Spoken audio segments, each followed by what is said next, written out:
When it comes to structure, there are 5 questions I consider. The first 2 deal with the image lines. Is there an obvious horizon line within the image that I would prefer level? Are there obvious vertical lines within the image that I would prefer were straight, divergent, or converging? Is there anything distracting within the image that should be removed to make the image stronger? Or are there any distracting blemishes or light spots to remove from the subject? Finally, do I need to crop this image for aesthetic or practical reasons, such as printing size? When I consider the image before me here, I remember that I was using a wide-angle lens, and I specifically was using it for the interesting lines that converge, and also I liked the way that it makes my horizon line curve. So there's nothing that I would want to level out here. However, this makes an excellent image for demonstration, so I'm going to use it to demonstrate how to level out the horizon line and how to straighten out the vertical lines, but I'm not going to keep those changes. I'm just going to use this as a demonstration image. With regards to the next questions, I have no need to crop this image, so I'm not going to, but I do have 2 blemishes, those raindrops that were on the lens, that I need to take care of. So let's go ahead and get started. The first thing I want to do is create a copy of this image with the changes on its own layer. So any work that I do will be done there. We're going to do Control-Alt-Shift-E if you're on a PC, or Command-Option-Shift-E if you're on a Mac. Next, we'll come down here to this little level icon, which is actually the Straighten tool. Clicking that, I generally like to use this option right here, which is Crop to Original Size, so that I keep my original size. And then I also autofill the edges because the tool does a pretty good job, and I can usually correct whatever needs correcting after it does its work. You can play around with these options and decide which you prefer. This is where I'd start though. Then, hovering my mouse over the edge of the horizon line, I'd click and then I'd drag my mouse along the line that's presented visually, and then I'd let go, and that creates a horizon line.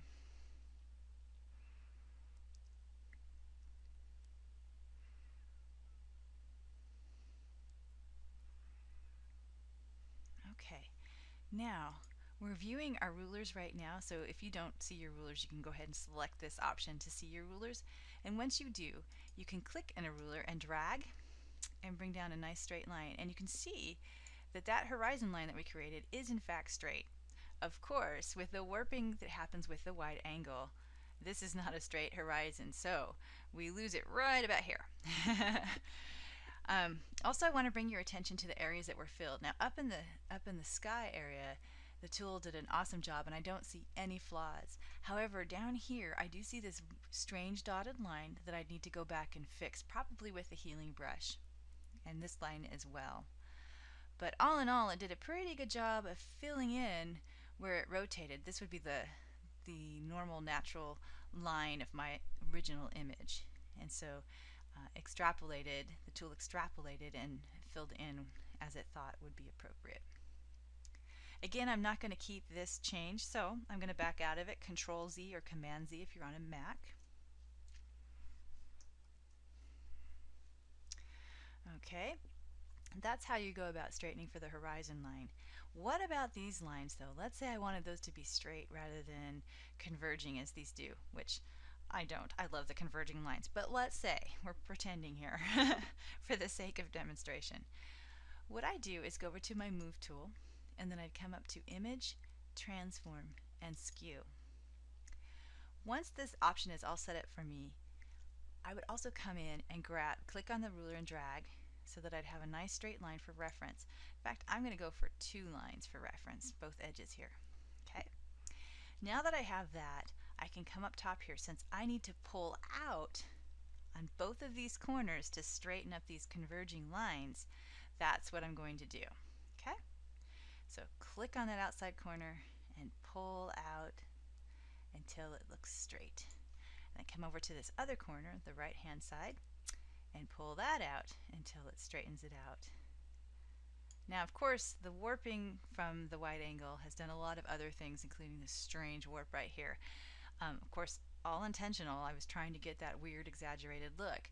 However, when you start straightening things out, you want to pay attention to things like this. Does your adjustment actually make the subject look off? And in this case, it totally would, because it's fattening up the lighthouse and changing the look up here of this curve, so it doesn't look very realistic. So that's something to keep in mind. But this is how you would go about changing the vertical lines on your image. And of course, you would save the change, but I don't want to save the change. I really do like my converging lines, so I'm not going to accept this change. Okay, and that's how you'd go about it. Let's go ahead and move these lines off the screen here.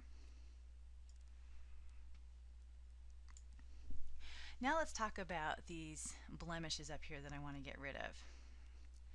The first inclination I would have for blemishes is using the healing brush. So I'm going to go ahead and select that. And I would generally choose the spot healing brush tool first. And I would make sure that the brush was soft, and I'd want it to be just slightly bigger than the blemish itself. Now this blemish goes out this way, so it's kind of a little more challenging. It's not just a little spot. And the same with this one. So we're going to try this, but I'm not 100% confident that the spot healing brush tool will do what I need to do. But I'm going to try first using that tool, and I'm also going to try content aware. Okay, so I'm going to draw just along that line, that little blemish, and see what happens. Okay, it did a pretty good job, but the edges are a little off here. They're a little too dark. So now what I might want to do is switch over to proximity match and just go along that edge and the other edge. Okay, now that's blended really well. I can't see where that spot was at all, so I feel very happy with that. Now let's go back to content aware and come here and fix that spot. Okay, and this sometimes happens. It is actually aware of an edge over here. So I'm going to back out of that particular one, Control Z. Okay, let's go to proximity match first and drag that along. Okay, actually that did the trick, so that's perfect. That's what I wanted. Excellent. So now my blemishes in the background have been removed, and I feel very good about that. And once again, I don't need to crop this image for any particular size. In fact, cropping this one would cut it in just a little bit tighter, and it's already pretty tight. So I'll demonstrate cropping on a different image. Speaking of a different image, let's go to our next one. All right, are there any horizon lines that I want to make sure are level, or any vertical lines that I want to make sure are level? So this one looks really level to me, but I want to check and just be sure. So I'm going to grab a line and bring it down and see. Okay, this looks pretty tight. All right, I am going to stick with it. That seems like the strongest line, and it seems like it's horizontal, and it seems like it's pretty good. So I'm not going to make any adjustment there. I'm happy with this. Okay, and as far as vertical lines, I mean, this seems, it's a tree, it's natural, and it's not heading straight up vertically. It's kind of coming out this direction. But I wouldn't change it. I like it the way it is. And are there any blemishes that need to be removed? No, nothing that I see that I want to fix there. And finally, cropping. Let's go ahead and demonstrate cropping for this particular image. So we're going to go ahead and crop using our crop tool, and you can make different selections here, and 8x10 is a very common print size. So let's go ahead and make our selection. Oh, this is great. It shows the wrong direction for me, so I just need to switch like that, and then I can grab it and move it over and adjust my size here. It's a very different form factor than the photo, the native photo here, the footprint of the photo. So I want to play around with that and decide what I like. I kind of like using this tree as a framing element rather than, say, putting it on the third line there, simply because it sort of opens up and forces our eye out this way. And really the thing that's so interesting are these pieces in here, along with this nice little red rock down here. So that's how I would crop it, and I'd go ahead and accept that. Okay. All right, moving along to our next image.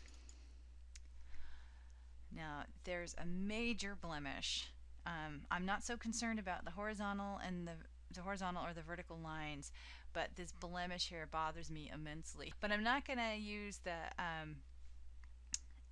tool that I used before. I'm not going to use the healing brush tool. Instead, this is a very consistent color back here, so I'm actually just going to paint this line and this line out. But the first thing I'm going to do is create a new layer. Okay, basically a copy of everything else on its own layer, and that's that Control Alt Shift E if you're on a PC, or Command Option Shift E if you're on a Mac. Okay, and once I have that, I'm going to go over and sample the color that's in here. So I'm going to select my eyedropper tool. I'm going to select this color right there. And then I'm going to take my paintbrush tool. I want it to be soft, but I want it to be much, much smaller. So right about like that. Okay.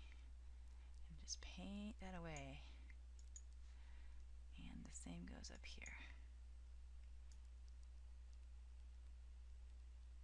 Okay. And that is a simple but effective fix for that. Okay. And so the next thing would be cropping, but I like this cropped the way it is right now. Might consider doing an 8x10 vertically, but at this point I wouldn't want to crop this image. I like it the way it is.